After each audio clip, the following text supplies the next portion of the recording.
Welcome everyone! It's a pleasure to be speaking to you all today for this RSS session on waste titled Why We Waste. This is not going to be some Sisyphean tale against waste, but it will have some rather shocking statistics on the wasted.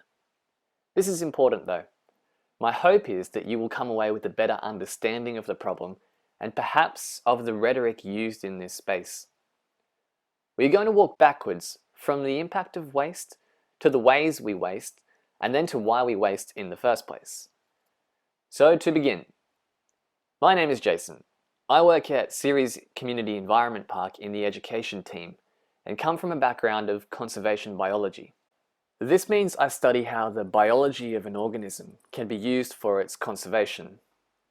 Waste and its effect on life and our planet is one of the most pressing issues in conservation and is in no way isolated, unlike us.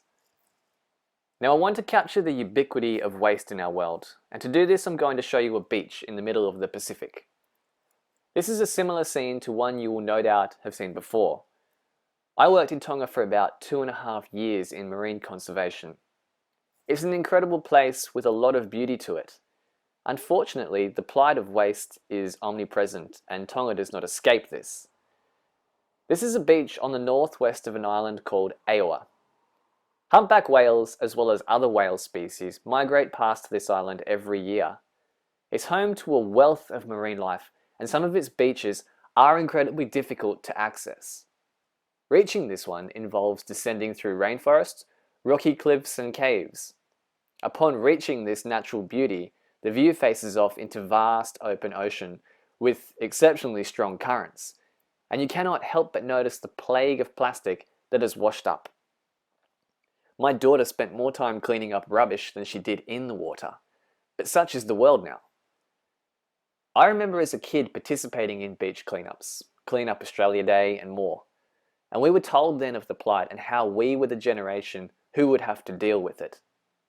This same message has been transferred to subsequent generations, and I fear that on and on it could go. The idea that our kids and our students will have to deal with all our problems is flawed, in that it can allow for an abdication of responsibility. It's in no way deliberate, but kids, or services for kids, are the ones who generate most of the waste in schools.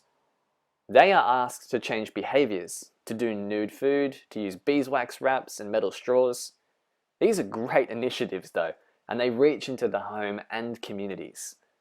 But I can't help but feel as though educating kids about their waste problem has become the solution to our waste problem. I'll try to explain what I mean. Now, from the Tongan beach I've just mentioned, to the east, far, far over the horizon, is a place called Henderson Island, a UNESCO World Heritage Centre known for being one of the few atolls in the world practically untouched by a human presence. It is uninhabited, yet is drowning in waste, the majority of it plastic. Again, go northeast of this Tongan beach and you arrive at Earth's newest landmass. It's a volcano in Tonga's waters called Hungatonga Hungahapai, as it joins two quite small existing islands. The landmass has been baking itself solid and has had relatively few visitors. I was lucky enough to be part of an expedition that looked at the recovery of coral reefs around this volcano after it had erupted.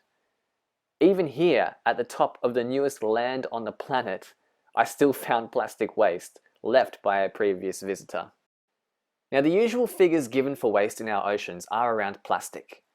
Plastic is by far the most prevalent material amongst waste, as it is so difficult to dispose of or recycle. 8 million metric tons of plastic enter the ocean each year, which is obviously an average of estimates. 5.25 trillion pieces is the figure most commonly recited. The reality is not only unknown, but is essentially arbitrary. The billions or trillions of pieces of plastic become somewhat meaningless as it is so hard to comprehend what this means or how it can be solved. Instead, I like figures like the following from the New Plastics Economy by the Ellen MacArthur Foundation. 8 million tons of plastic a year is the equivalent of dumping the contents of one garbage truck into the ocean every minute. By 2025, for every 3 fish, the ocean will hold the equivalent of one fish in plastic waste. Or by 2050, there will be more plastic by weight than fish. These are daunting figures, but what they mean realistically when we consider the impacts is the imminent collapse of many marine animal populations, as well as the pervasive uptake of plastics into all marine food webs, which are the source of food for the majority of people on our planet. Megafauna, which refers to animals we can see with the naked eye, are constantly ingesting all forms of plastics. From whales with tarps in their stomachs, to turtles who have mistaken plastic bags for jellyfish, to lobsters eating microplastics. Not all animals that eat plastic die, but they do absorb chemicals from those plastics. And the plastic themselves are like magnets for other pollutants in the ocean, attracting other chemicals and other heavy metals. All this means that the fish, shellfish, and sharks that we eat are loaded with chemical and heavy metal pollutants directly from plastics.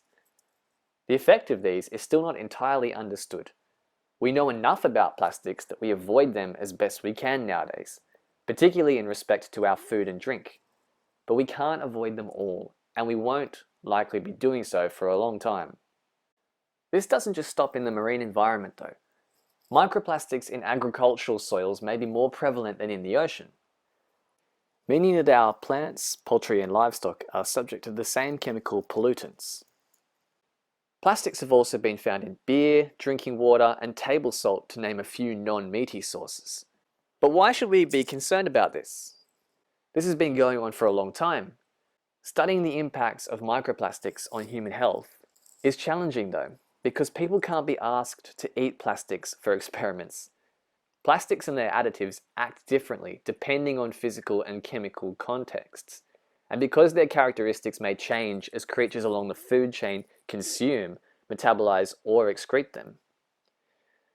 We know virtually nothing about how food processing or cooking affects the toxicity of plastics from marine organisms, or what level of contamination might actually have an impact on us.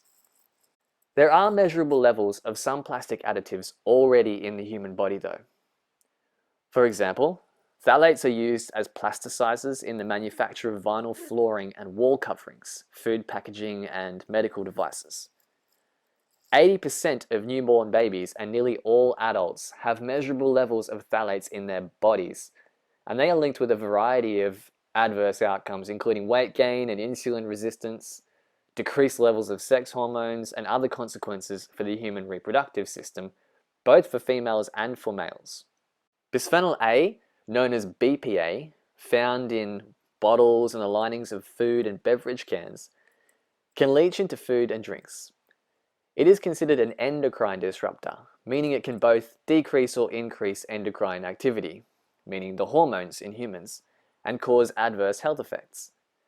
BPA has been linked to breast cancer, infertility, early puberty, childhood neurological disorders, and a note on products that say BPA free.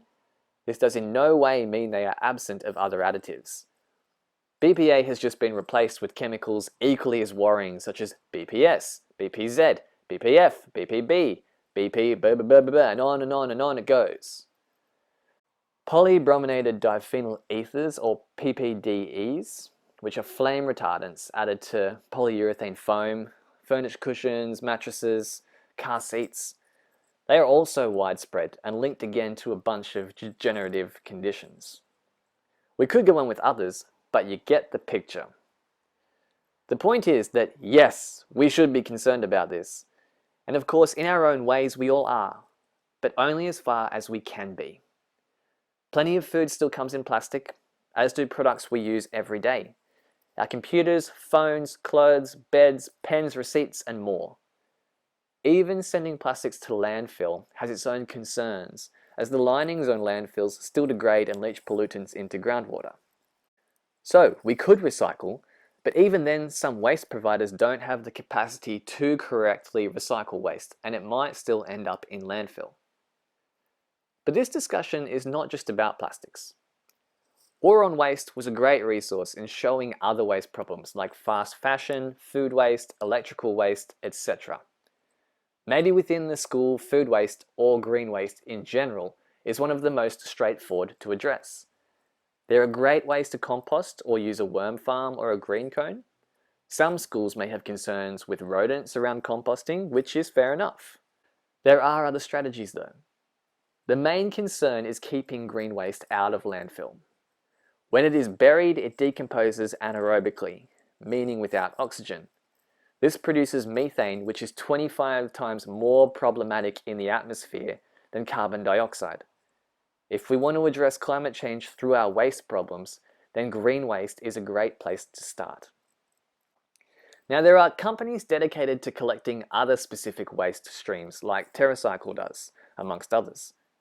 Separating items like batteries, toothbrushes and oral care, coffee pods, pens and texters into their own collections is great, but perhaps not straightforward for every home. Schools can become a hub for these kind of collection programs by inviting their families and communities to bring these items to one place. Again, this requires some considered logistics, particularly with the current health crisis. But it is an opportunity rather than sending all waste home where it can't be so easily sorted. The point is that there are initiatives to address waste problems as best as can be done. Without overhauling the entire system, it's so difficult to prevent producing waste. Zero waste is a fantastic ideal. By its own definition, zero waste is a goal that is both pragmatic and visionary, to guide people to emulate sustainable natural cycles where all discarded materials are resources for others to use. The driver behind the waste problem, though, is consumption, the way we consume. And consumerism is not natural. The things we need or believe we need. This is where the 5 R's can come in. Now, I hope you have heard of the 5 R's before. If not, it's not a crime, so I forgive you. The 5 R's are a way to address how we address waste. A simple hierarchy, if you will, on how best to deal with waste. They go as follows. Refuse, as in refusing unnecessary products like plastic bags, straws, packaging for example. Reduce, reduce the use of harmful, wasteful and non-recyclable products. Reducing a dependency on these kind of products results in less waste materials ending up in landfill. Then reuse. Reusing items instead of buying new ones. You can swap single-use items with reusables. Keep cups, great example of this. Recycle. Once you've gone through all the other R's, recycling is the most environmentally friendly waste disposal method. Interestingly though, recycling can be quite wasteful, and often recycling results in less effective or lower quality products. It is simply due to the process of having to sort the waste, find the best materials, process these, sometimes through numerous steps, and create the end product. Each time the product is recycled, particularly in the case of plastics, the more degraded it becomes until it too will most likely become landfill. The final step in the 5 R's is rot, as in compost. Composting your food scraps not only provides you with nutrient-rich fertilizer for your garden, it also helps to reduce the greenhouse gas emissions produced by landfill through methane, as we talked about before. A word on the 5 R's though. There are quite a few versions or replacements for these. Repair, remove, repurpose, reform, reinvent, rent. I'm sure other R's are out there too. And really, again, these may be somewhat arbitrary. The 5 R's blow out into many. I've seen the 6 R's, the 7 R's, 9 R's. I would argue though that they all essentially come under 1 R. Rethink. That's what we're collectively trying to do. That's what we need to do when we confront waste in any form. We rethink where it goes, how we handle it, if we ever needed it. Instead of managing waste post-consumption, perhaps we should focus more on consumption itself. I know this is not new to us, and I certainly know it's not easy. Across schools and homes, many of us do our best to limit our energy needs, our water use, our purchases, but doing so is not straightforward in our current society.